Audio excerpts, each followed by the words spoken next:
Alors, bonjour et bienvenue dans ce deuxième numéro décryptage de films. Je m'appelle Etienne et ce n'est pas du tout ma chaîne, c'est la chaîne de Linda. Mais sachez quand même que c'est toujours un plaisir pour moi d'être là sur cette chaîne.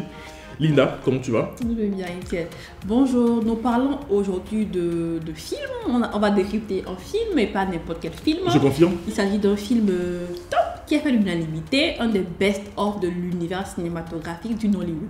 Donc, il s'agit de King of Boys. Et donc d'un film qui va valoriser merveilleusement la femme, qui va mettre très bien en avant la femme également. Et donc King of Boys, dans cette vidéo, nous parlerons décryptage de la saison 2, qui est une mini-série. Je vous invite à d'abord regarder le 1, qui est un film si vous ne l'avez pas encore fait. Alors, la vidéo sera structurée en 3 grandes parties. C'est sous ton contrôle que je parle, vu que c'est ta chaîne. 3 grandes parties, dont la première partie réservée aux thématiques, la deuxième aux personnages. Ensuite viendra la partie décryptage. Et puis la quatrième partie qui sera réservée à tout ce que nous n'avons pas aimé. C'est ça, exactement. On y va?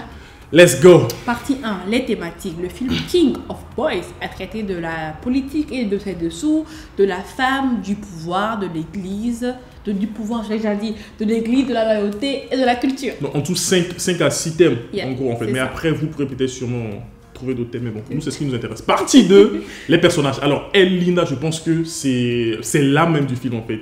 Une actrice hors pair. Lina, je pense que franchement de toute ma vie, je n'ai jamais vu quelqu'un incarner aussi bien un rôle. Je le dis franchement, sincèrement. Moi aussi. Donc il s'agit de qui? Il s'agit de Eniola Salami, The King of Boys. The Oba.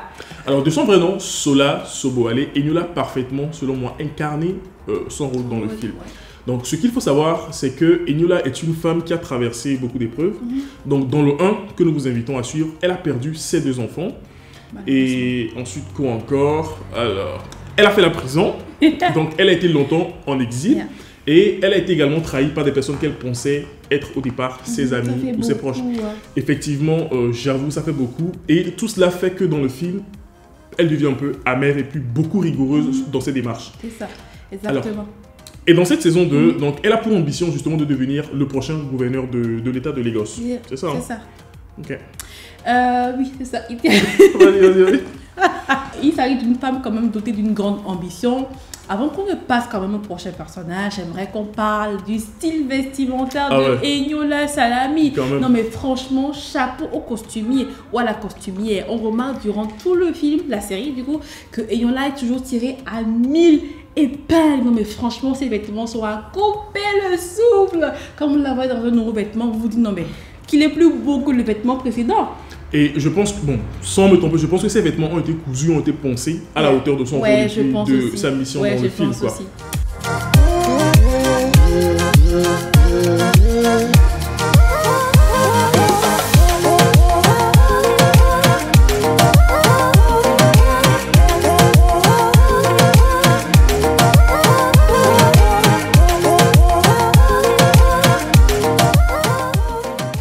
Personnage, Jumoke Randall.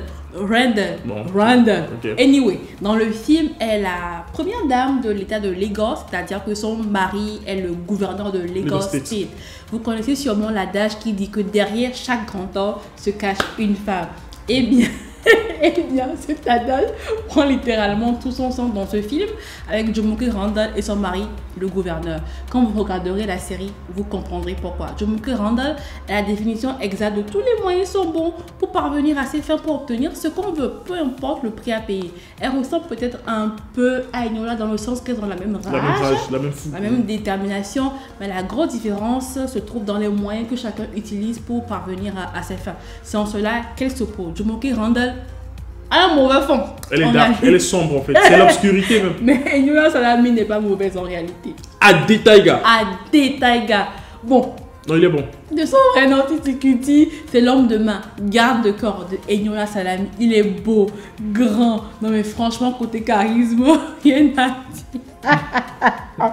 Il a été loyal envers Eniola Salami. Malgré toutes les embûches, manipulations du corps adverse, il a tellement fait preuve de loyauté, malgré qu'il n'ait aucun lien de parenté avec Eniola Salami. Il a fait des choses que même le fils de Eniola n'a pas fait dans le 1 et qu'il n'aurait même pas pu faire. Et tu sais sur à quoi ça me fait penser, Linda? Dis-moi. Qu'aujourd'hui, la confiance va au-delà des simples membres d'une même famille. Et donc, on peut avoir confiance à quelqu'un qui n'est même pas de notre famille, un frère, un proche, un ami, et voilà, qui serait capable de faire plus que ce qu'un membre de notre famille pourrait nous faire. Je suis d'accord avec toi, c'est exact. Alors, Personnage suivant dans le référent Ifeanyi, donc vous le connaissez tous peut-être, il s'agit de Richard Moffat d'Abidjan, c'est ça, RMD. RMD. Alors ici, il joue le rôle d'un homme de Dieu.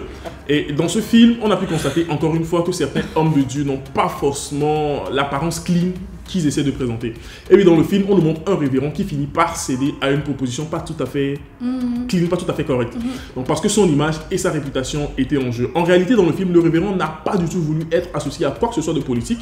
Il n'a même pas voulu que le nom de son église, ni lui, ni le nom de son église soit associé à quoi que ce soit de politique.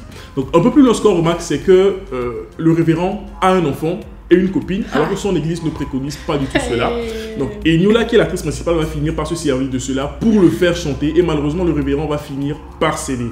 Donc entre plaire à Dieu et sauver sa face, l'homme de Dieu a préféré sauver sa face et plaire aux hommes plutôt que de plaire à Dieu, ce qui est quand même dommage, triste. Bon, je rigole parce que bon, là, certaines scènes sont quand même drôles concernant le révérend Ifeanyi. C'est sûr.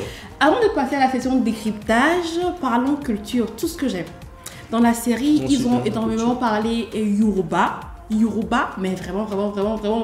Il y avait pas mal d'adages en Yoruba. Ça a rajouté à chaque fois du piment, pépé. D'ailleurs, nous vous conseillons de regarder la série en version originale anglaise, avec le sous-titre en français. Si vous regardez en français, vous n'allez pas pouvoir bien savourer. T'es d'accord avec moi? C'est sûr, c'est sûr. Décryptage. Côté décryptage, il y a tellement à dire, mais comme on ne peut pas tout dire, nous avons choisi 2 scènes épiques. Ouais, particulières. Yeah. La première scène, donc, que vous allez retrouver dans l'épisode 1. Donc vous avez Eniola Salami qui entre d'exil, donc habillé tout en blanc. Et le blanc qui est le symbole de la pureté, de la sagesse, de connaissance. Et nous on rajouterait, Linda, je pense que le blanc qui est symbole de lumière. Donc elle est la seule habillée tout en blanc dans cette scène-là. Et cela signifie clairement que son retour est une sorte de lumière pour elle-même d'abord.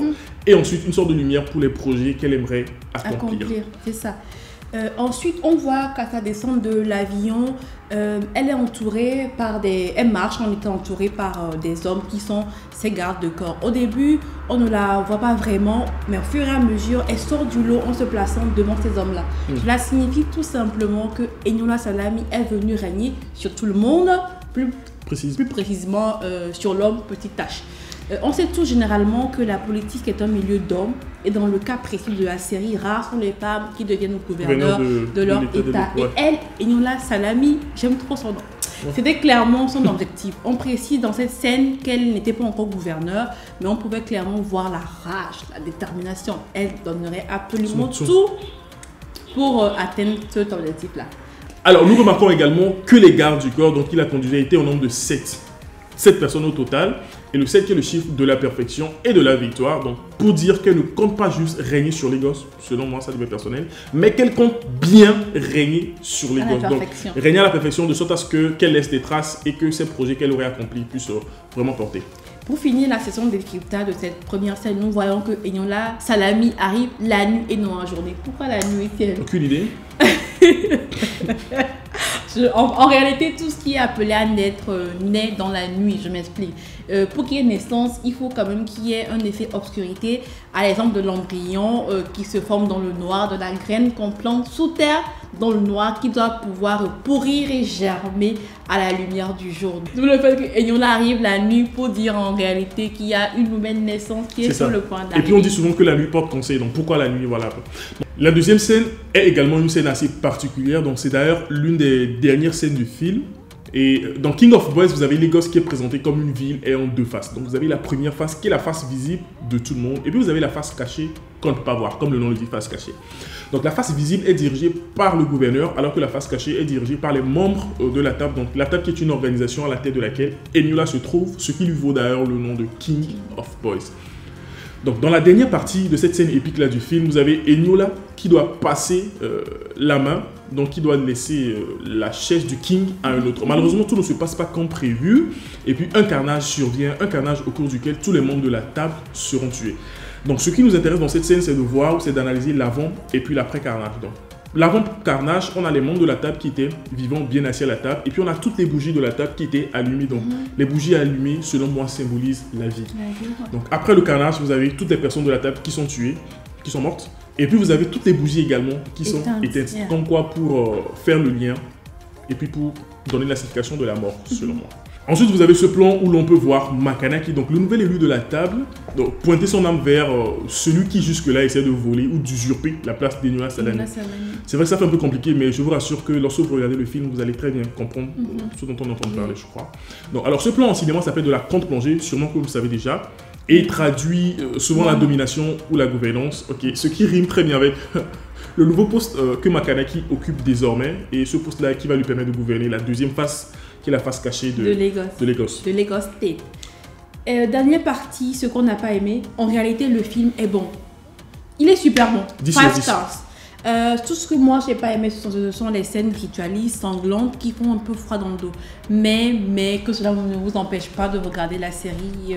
Pour des âmes sensibles comme moi, vous pourrez toujours faire passer les parties sanglantes lorsqu'elles arrivent. C'est tout pour ce deuxième numéro de décryptage du film. N'hésitez surtout pas à nous laisser en commentaire votre avis après avoir regardé le film King of Boys. K.O.B. Salut. Peace. On fait une dernière prise? Oh non.